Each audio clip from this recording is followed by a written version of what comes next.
I think it was yesterday morning.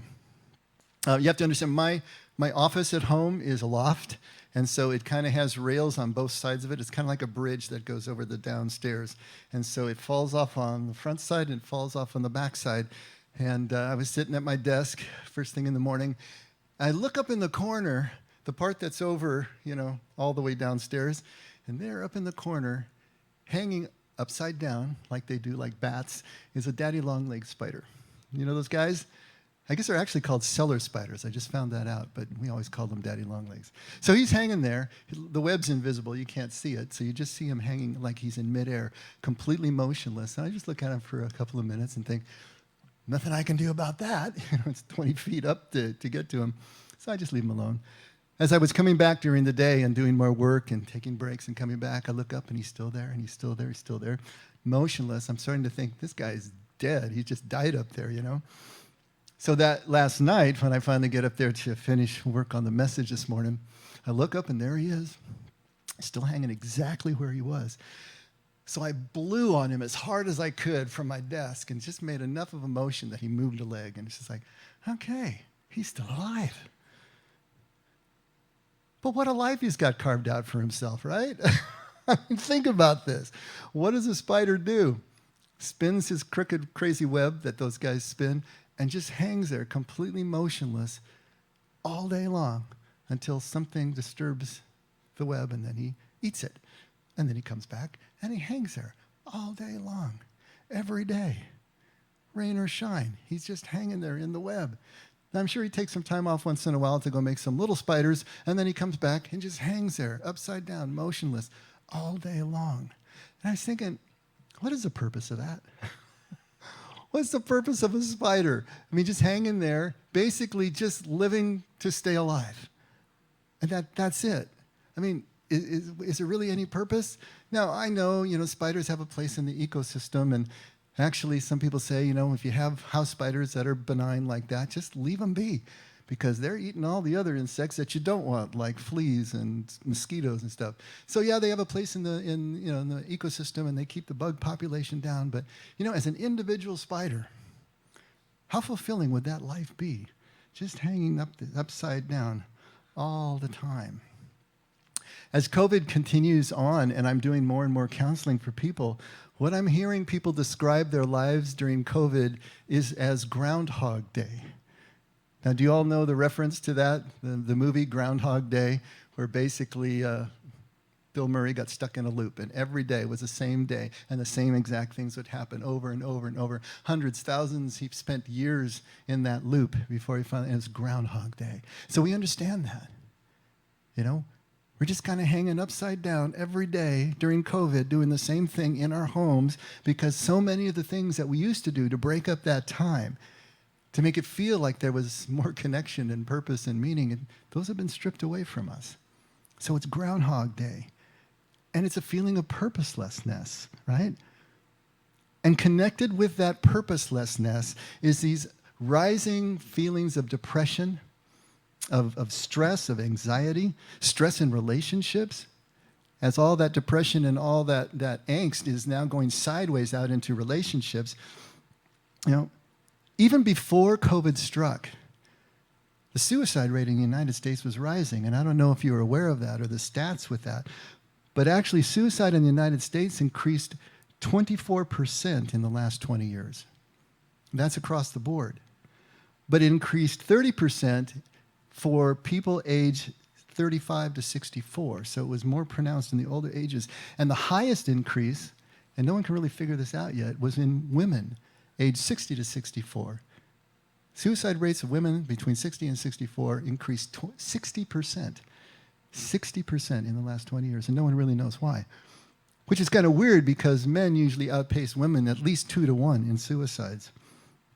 But here's really the kicker for me. That suicide is now the second leading cause of death between young adults between the ages of 15 and 34. Second leading cause of death. And it's the third leading cause of death in kids aged 10 to 14. And something is going on here. And not only that, all the statisticians say that most likely the suicides are underreported, because there's still such a stigma attached to suicide, and people don't want to talk about it. They don't want to admit it. And then you add on to that what are being called deaths of despair, which are deaths due to overdose and alcohol and other types of practices that eventually will kill you. That has created the first drop in the life expectancy in the United States in 100 years. And this is before COVID hit. And now COVID hits and is amplifying everything that we've got, whether it's good or whether it's bad. And if there are any cracks in your in your infrastructure, cracks in your foundation, cracks in your relationship, then those are all going to come to the surface. And we're also seeing the strengths of people also coming to the surface at the same time. But it amplifies everything that's there. And this sense of meaninglessness, this sense of purposelessness that may have been present before is now really coming to the surface.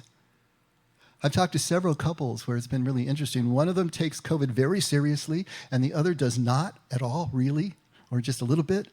And that stress of having two different ways of looking at COVID is huge in that relationship. And it really is causing big problems, not only in married couples, but also in roommates and just family members. And there was a couple of couples where one spouse took COVID so seriously that they were literally obsessed with it, watching the news all day long, checking the numbers, and it's like every conversation they had, it needed to be about COVID. And if the other spouse wasn't going to talk about COVID, then it was like a big fight because they didn't care. Why in the world would someone go to those lengths?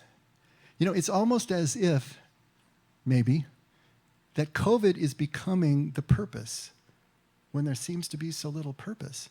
It's something to grab onto. It's something that you can track. It's something that maybe you can get your arms around and create some edges to in an otherwise chaotic and uncontrollable situation where what's coming to the surface is this sense of purposelessness. What is my purpose? What is meaning? It's Groundhog Day. Every day I just get up and I do the same thing and it's all kind of graying out.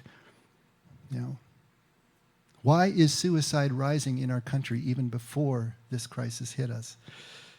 I believe it's proceeding from a profound rising lack of the sense of purpose, in the sense of meaning in our people.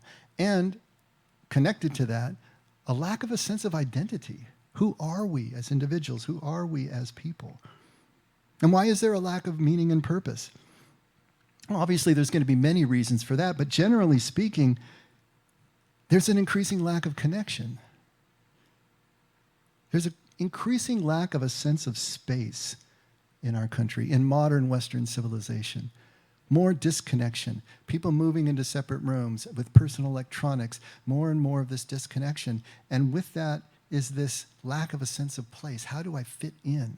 You know, in ancient cultures and Aboriginal cultures, they were very finely structured.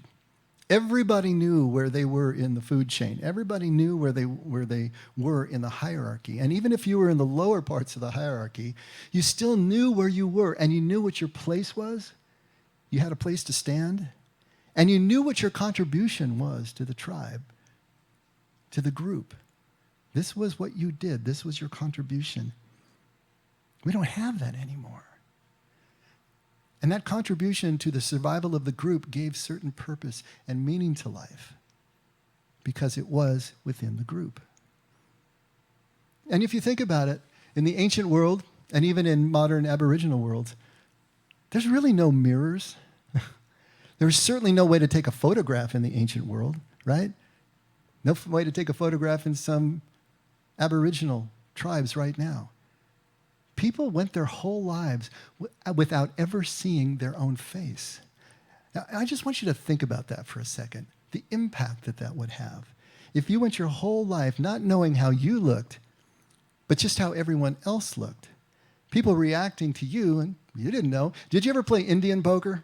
We used to play Indian poker when we were in high school.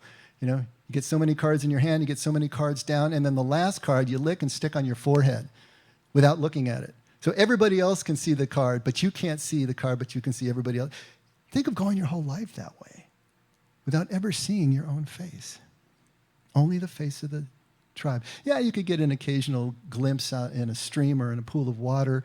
And of course, there were ways of reflecting, at least the rich had those, but the intense change that that would make in your own sense of identity, how you would identify more with the people around you, with the group, than you did with yourself. Now contrast that with our society today, where we're obsessed with taking selfies. People are taking selfies all the time and then posting them and looking at them. We're all obsessed with our looks and checking our looks multiple times per day. The focus on the individual as opposed to the group has taken the pendulum and pulled it so far to the other side that our primary ID now is only on ourself, rather than the family, rather than the tribe.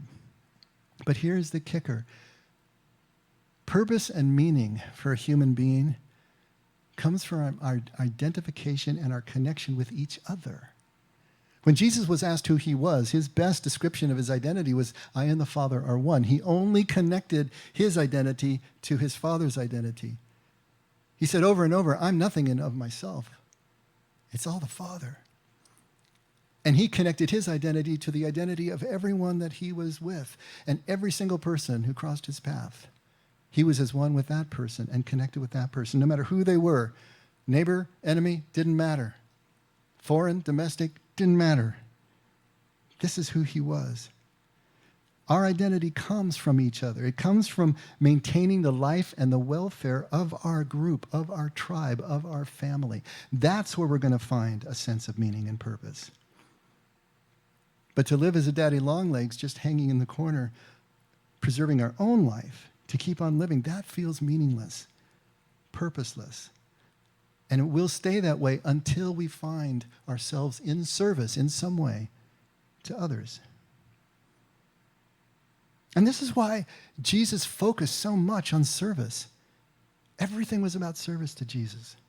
Everything was about loving the enemy, loving each other in such a way that we would find this way to kingdom, what he called kingdom, was the meaning and purpose and the identity that revolves around connection, revolves around community, the submission to a greater good, losing yourself in that greater good, everything Jesus was talking about. Because he knew without this, there is no kingdom. Without this, there is no sense of our connection in our life with our Father, with God, and our sense of meaning and purpose that fends off the sense of despair, that fends off the depression. That's what this is all about. And of course, it was expressed as love. Of course. Why is this COVID crisis so devastating to so many of us? Because in the absence of having any genuine connection, in the absence of having any genuine meaning and purpose, we have manufactured meaning and purpose. And all that's been stripped away. Think of the way that we identify with our business, with our work. Think of the way we identify with our sports team, with entertainment figures.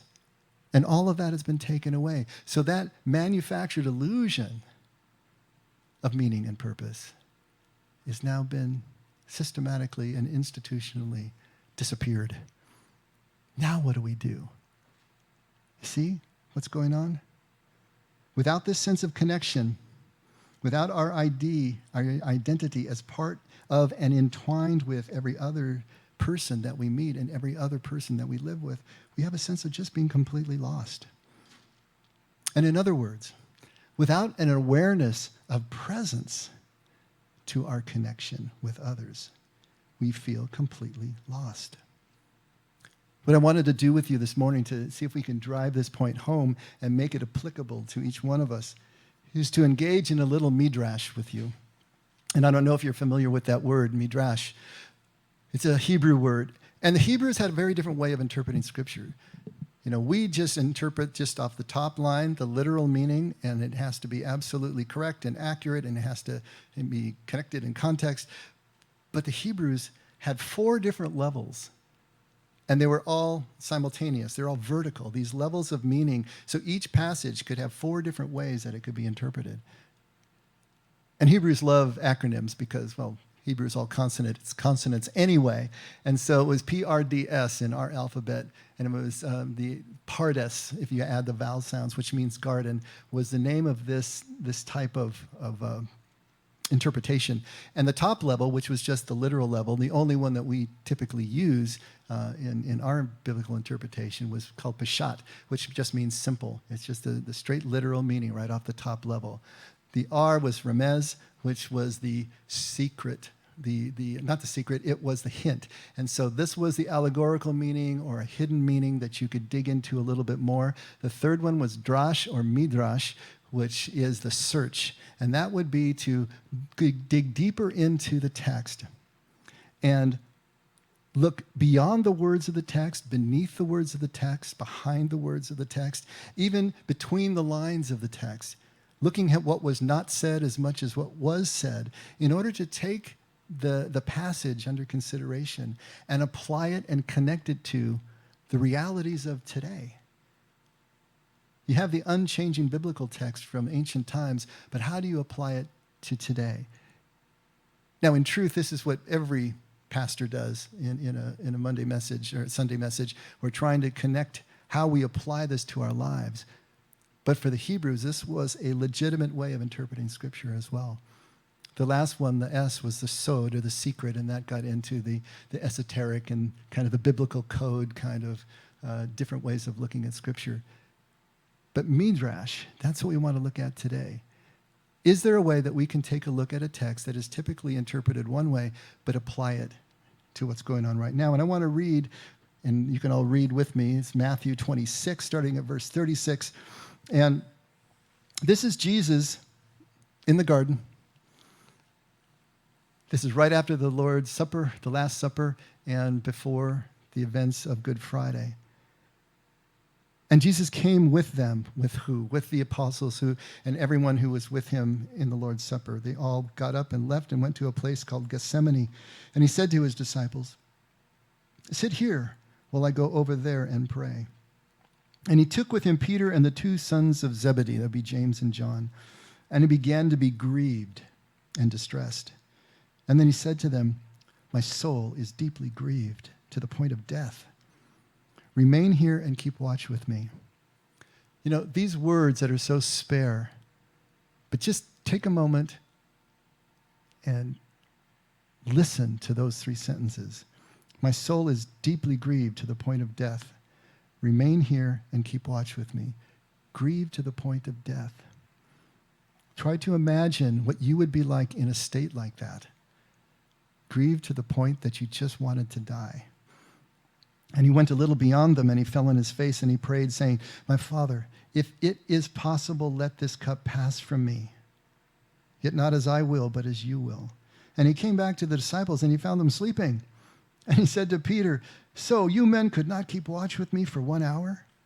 Keep watching and praying that you may not enter into temptation. The spirit is willing, but the flesh is weak." And he went away again a second time, and he prayed, saying, "My Father, if this cannot pass away unless I drink it, your will be done." And again he came and found them sleeping, for their eyes were heavy. And he left them again, and he went away and prayed a third time, saying the same thing once more. And then he came to the disciples and said to them, "Are you still sleeping and resting? Behold, the hour is at hand, and the Son of Man is being betrayed into the hands of sinners. Get up, let us be going. Behold, the one who betrays me is at hand." Now, typically when we take a look at this, it's really easy for us to over-spiritualize this passage and forget that Jesus was fully human, was fully a man. What is going on in this story, if we can really take a deeper look? Jesus is in complete distress. He's freaking out. He knows what is coming, and he doesn't want to do it. How much more natural could that be under the circumstances? He is focused on the future now. He's focused on what is going to happen as soon as he gets taken into custody, which means he's no longer in the present moment. He's focused out there, and he is hurting. He's despairing. He's at the point where he would rather just die than go through all of this. This is what is between the lines, is not spoken, is present in the Scripture if we just take time to pull it out. Jesus is terrified. Luke tells us that he actually sweat blood during the night. That's an actual medical condition. if I can say it right, hematidrosis. Hematidrosis. Literally, the capillaries burst under the skin and get mixed with the sweat when there is enough anguish and distress and the blood pressure is going through the roof.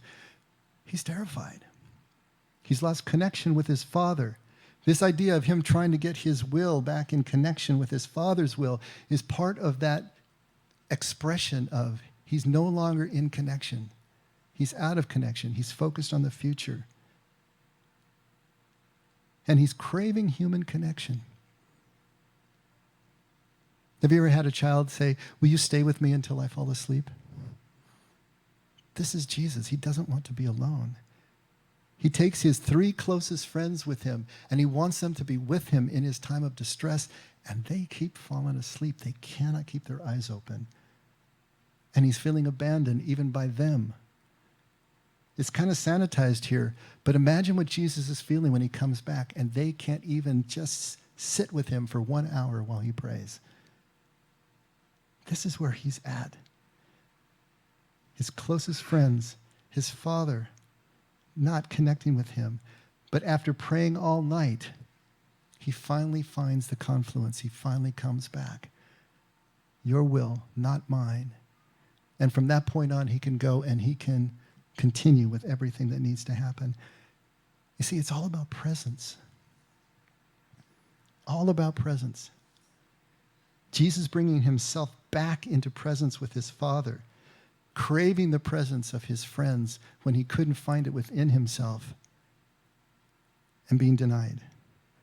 Back to greater purpose, back to a sense of meaning, back to a sense of identity once again. If his identity was in the Father and he lost that, imagine what that felt like.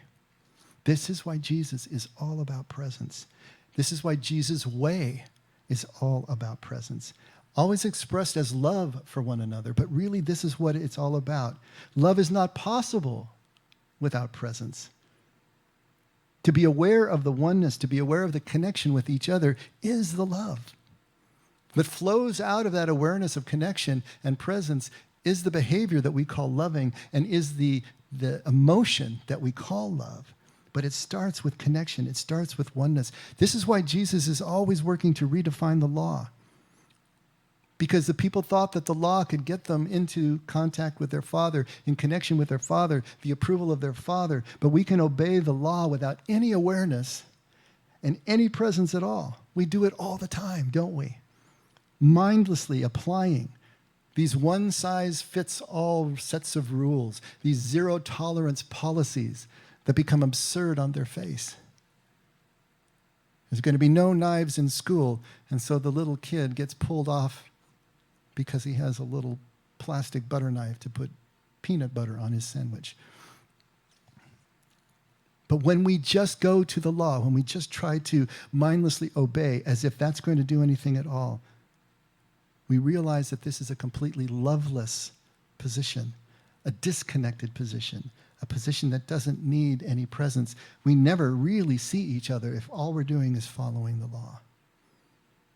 Love requires the full presence to see what love requires.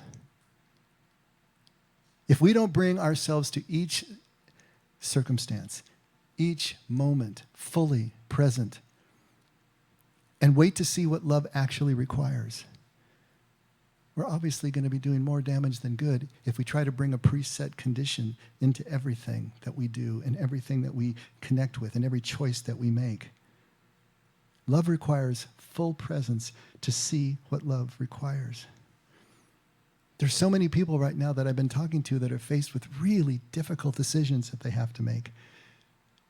And it seems like so many times all the good decisions are gone, and all that's left are bad decisions, and trying to choose the lesser of the evils, trying to choose the lesser of the harm. There's Sophie's choices, if you know that illusion. There's no clear right and wrong sometimes in the choices. When a parent is faced with how much support to give their drug-addicted son or daughter, whether to pull the plug on them in terms of resources, whether to kick them out of the house, whether to do any of the things that tough love required, all the time being pulled by their own emotions and the reality of the the addiction, also being pulled by other family members and friends that are no short of giving advice, right? That you should do this and you should do that. And maybe the 12 steps they're going, and they're just like on a rack, just being pulled apart by all of these different and competing ideas and emotions. What is the choice that needs to be made? How do you make that choice? And maybe it's not an addiction, but it's a toxic loved one, a toxic family member.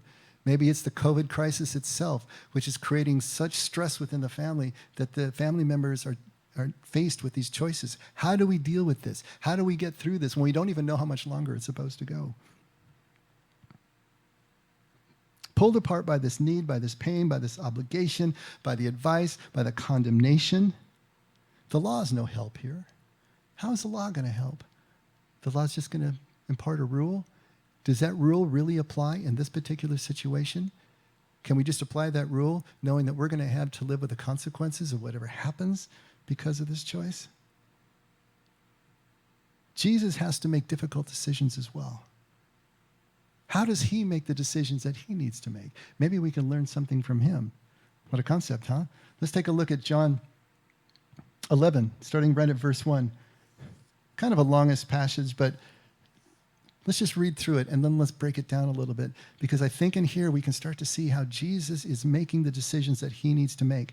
And this is about Jesus and Lazarus when he raises him from the dead. And typically when we think about this passage, it's all about the miracle. Everything is focused on the miracle of raising Lazarus from the dead. But if we apply the midrash to it, we're going to see that maybe there's another focus point that we can put on this that is going to really be able to inform our lives. Because most of us aren't planning on raising anyone from the dead anytime soon, but we still have to make decisions, right? Now, a certain man was sick, Lazarus of Bethany, the village of Mary and her sister Martha. It was the Mary who anointed the Lord with ointment and wiped his feet with her hair, whose brother Lazarus was sick. So the sister sent word to Jesus saying, "Lord, behold, he whom you love is sick." But when Jesus heard this, he said, "This sickness is not to end in death, but for the glory of God, so that the Son of God may be glorified by it." Now Jesus loved Martha and her sister and Lazarus, so when he heard that he was sick, he then stayed 2 days longer in the place he was. All right, there's one decision we kind of cock our head at a little bit. And then after he said to the disciples, "Let us go to Judea again," the disciples said to him, "Rabbi, the Jews were just now seeking to stone you, and you're going to go there again?" And Jesus answered, and this is the maddening way that Jesus answers, right? "Are there not 12 hours in the day? If anyone walks in the day, he does not stumble because he sees the light of this world. But if anyone walks in the night, he stumbles because the light is not in him." And then he said, and after that he said to them, "Our friend Lazarus has fallen asleep, but I go so that I may awaken him out of sleep." And the disciples said to him, "Lord, if he has fallen asleep, he's going to recover." Now Jesus had spoken of his death, but they thought that he was speaking of literal sleep. So Jesus then said to them plainly, "Lazarus is dead, and I am glad for your sakes that I was not there, so that you may believe, but let us go to him." Therefore Thomas, who is also called Didymus, which means twin, he said to his fellow disciples, "Let us also go so that we may die with him." And of course he meant Jesus. He figured Jesus is going to get stoned. We're going to get stoned with him, but here we go. So when Jesus came, this is to Bethany, he found that he had already been in the tomb, Lazarus, for 4 days. Now Bethany was near Jerusalem, about 2 miles off. And many of the Jews had come to Martha and Mary to console them concerning their brother. Martha, therefore, when she heard that Jesus was coming, went to meet him. But Mary stayed at the home. Martha then said to Jesus, "Lord, if you had been here, my brother would not have died. Even now I know that whatever you ask of God, God will give you." And Jesus said to her, "Your brother will rise again." And Martha said to him, "I know that he will rise again in the resurrection on the last day." And Jesus said to her, "I am the resurrection and the life. He who believes in me will live, even if he dies. And everyone who lives and believes in me will never die. Do you believe this?" And she said to him, "Yes, Lord. I have believed that you are the Christ, the Son of God, even he who comes into the world." And when she had said this, she went away and called Mary, her sister, saying secretly, "The teacher is here and calling for you." Wouldn't that be cool? The teacher is here and calling for you. And when she heard it, she got up quickly and was coming to him. Now Jesus had not yet come into the village, but was still in the place where Martha met him. Then the Jews who were with her in the house and consoling her, when they saw that Mary got up quickly and went out, they followed her, supposing that she was going to the tomb to weep there. Therefore, when Mary came where Jesus was, she saw him and fell at his feet, saying to him, "Lord, if you had been here, my brother would not have died." When Jesus therefore saw her weeping, and the Jews who came with her also weeping, he was deeply moved in spirit and troubled. And he said, "Where have you laid him?" And they said, "Lord, come and see." And the shortest sentence in the Bible, Jesus wept. There's a series of decisions that Jesus has to make here.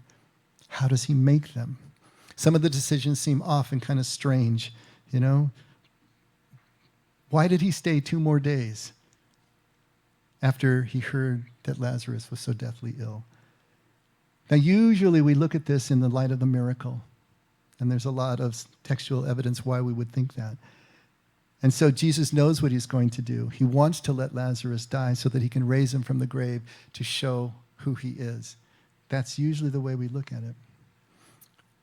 But in the previous chapter, chapter 10, ends with Jesus Transjordan. He has gone across the Jordan and he's teaching there. And many people are flocking to him, learning from him, being baptized in the river. He's there in the midst of all that work. These are the people who are right in front of him at the time he gets this word.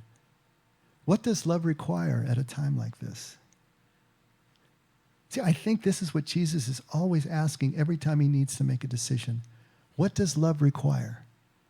What does presence show me that love requires? What is it that my purpose is all about, that this meaning of this life is all about? Why am I here? And I think Jesus realized also he needed to be present to these people. He wasn't done there yet. His work was not done. The people still needed him.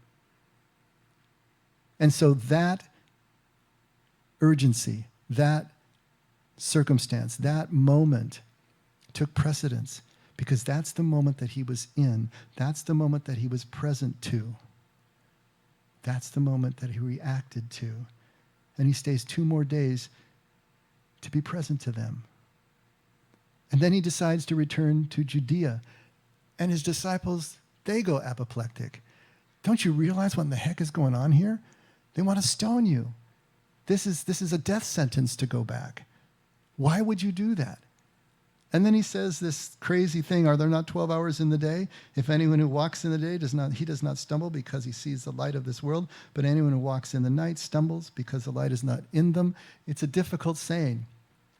It's one of Jesus' famous kind of non sequiturs. But if you really parse it, what is he saying? Jews divided the day into 2 12-hour sections, 12 hours of light, 12 hours of night. He's saying, this is the 12 hours of my life. This is what I have to work with. This is why I'm here. This is my meaning. This is my purpose. I can't be deterred by anything except to continue on and be present to the things that I'm supposed to be present to while it's still light, while I'm still here, while I'm still present. And so he returns despite the death threats. This is the greater purpose. This is what love requires him to do. And then when he gets there, he's first greeted by Martha. Now, if you remember the story between Martha and Mary, right? Martha is the practical one. She's the intellectual one. She's the one who's making the meals and planning everything and making sure that everyone is having a good experience in her home. Mary is the intuitive one. She's the empath. She's the one who's just sitting at Jesus' feet doing no work whatsoever that ticks Martha off. You've got these 2 sisters, these 2 personalities.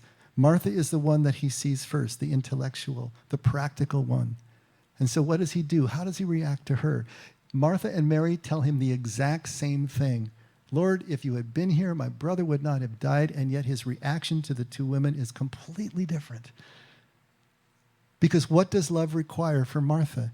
It requires an answer that she can understand, that her intellect can understand, something that she can work through. That is what is going to give her the greatest amount of peace, besides his presence alone. But his presence to her, seeing her, knowing her, responded to her as she needed to be responded to. That's what love required. But when Mary comes, he just weeps with her. And people have always asked, why would he weep when he knows in the next breath he's going to raise her brother from the dead? Because in that moment, that's what love required. Because he was present to Mary. And that's what Mary needed. She needed him there, present, weeping with her. Jesus' choices can sometimes seem so random and so odd until we realize that they're all a function of complete presence to the moment. He's not bound by rules that are static. In fact, after he is dead, what do the angels say to the women who come? Why are you seeking the living among the dead? The dead are static. They don't move anymore. The Spirit is always moving, always alive, moving into presence. Jesus is not going to deal with the rules except as a guide. But in each instance, it's going to be a function of his complete presence to the moment. Because it's only with presence to the moment that we can make loving choices at all. Choices that serve and protect. How can we do that if we can't see, if we're not present to the person that we're there with? We may have to break rules in order to do what love requires. And we may have to accept the punishment and the condemnation of breaking those rules entails. But that's what love requires.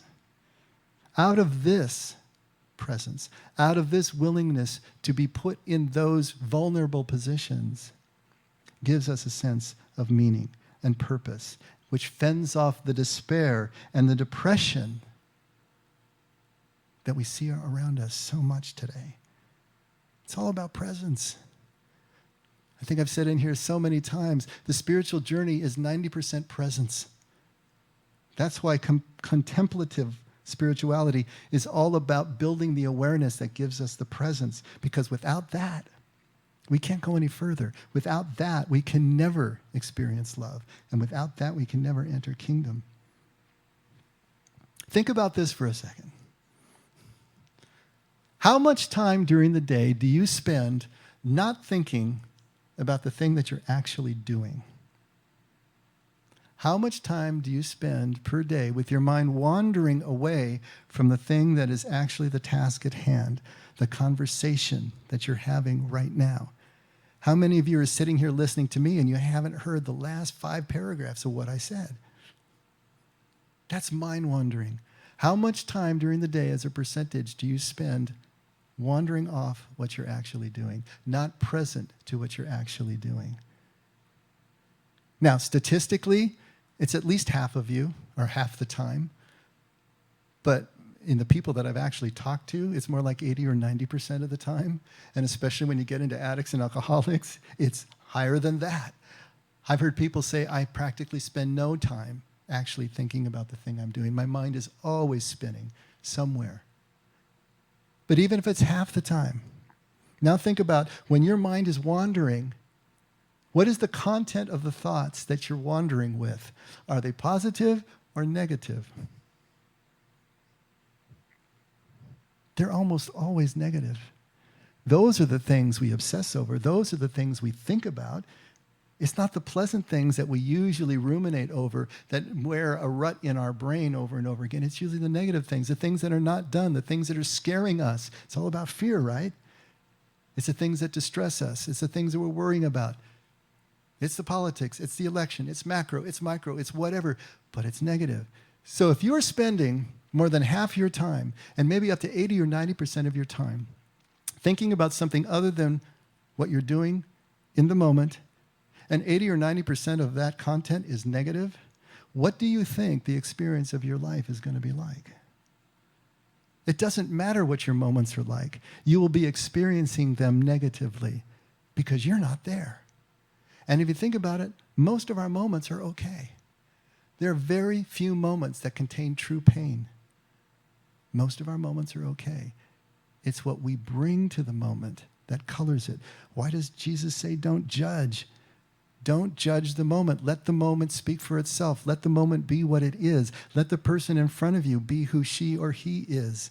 Don't judge them either. Allow yourself to be completely present to this moment. When we're not present to the moment, typically we are swimming in negativity, unable to connect, to serve, or to love, unable to find our meaning or our purpose. I hear about family members all the time that are lashing out to each other, blaming each other, criticizing each other, abusing each other. Not even the slightest awareness of what they are doing while they're doing it, feeling justified often in what they are doing. This is Jesus on the cross. Forgive them, Father. They don't know what they're doing. They literally don't know what they're doing. But the damage that they're doing, because they're not present, because they're not aware, because they can't see that this feeling that is triggering me so acutely is not that person's fault. It's here that I need to change. If we're only conscious of the practice of presence, if we would only be conscious to the practice of presence, that's what can take us to love. That's what can take us to connection. That's what we talk about contemplative spirituality, setting aside that time to practice presence enough so that we can extend it throughout our day. This is the crux of it. This is the crisis of our times. Our Western world has gotten so noisy, it has gotten so individualistic, and it has gotten so scattered that we never have a silent moment unless we carve it out intentionally. And one of the interesting things about COVID, it has quieted down our lives quite a bit. It has taken us down the road of that journey for quite a bit.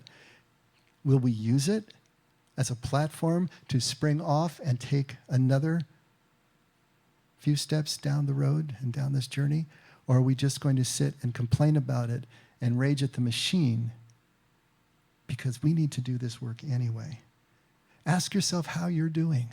How are you doing with all of this? Are you feeling like Daddy Longlegs hanging inverted in the corner? Are you feeling like the groundhog, depressed, anxious, purposeless? Think of your day. How do you spend your day? How do you spend your weeks? Are they alone? Are they isolated? Are there hours and hours of news and social media that you engage in that just fuels more and more of that negative cycle? How much thinking are you doing on the thing that you're actually doing?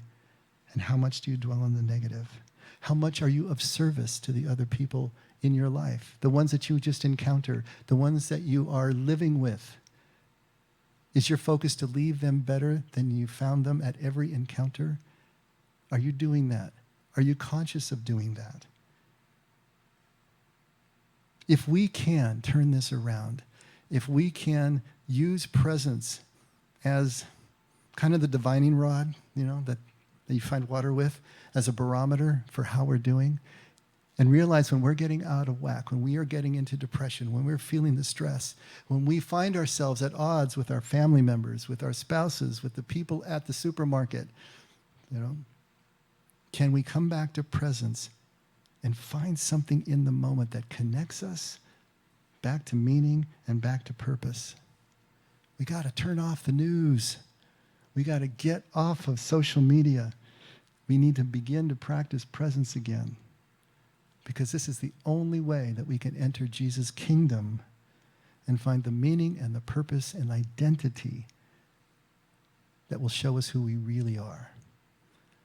That's what Jesus is trying to give for us, trying to show us how. We just need to participate. Presence, all about presence. Let's pray.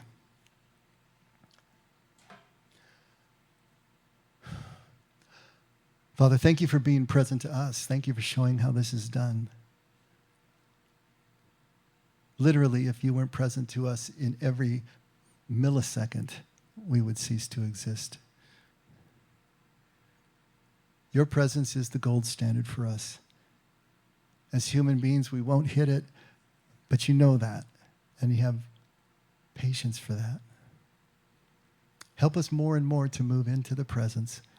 Help us more and more to become aware of when we have wandered off topic, and we can come back and come back and come back. And in that, find the well-being, find the connection, find the sense of purpose again, meaning again, that fends off everything that seeks to overwhelm us. Father, help us to see that this is on us now. You have given us everything that we need. It's our choice that matters. What are we going to choose? Are we going to choose you? Are we going to choose each other? To see our identity in each other? To forget our own faces as we just celebrate the faces that are around us? And come to this life in a completely different way that we can celebrate regardless of our circumstances. Once again, Father, thank you for doing this first. Thank you for being this first to show us how we can enter in with you.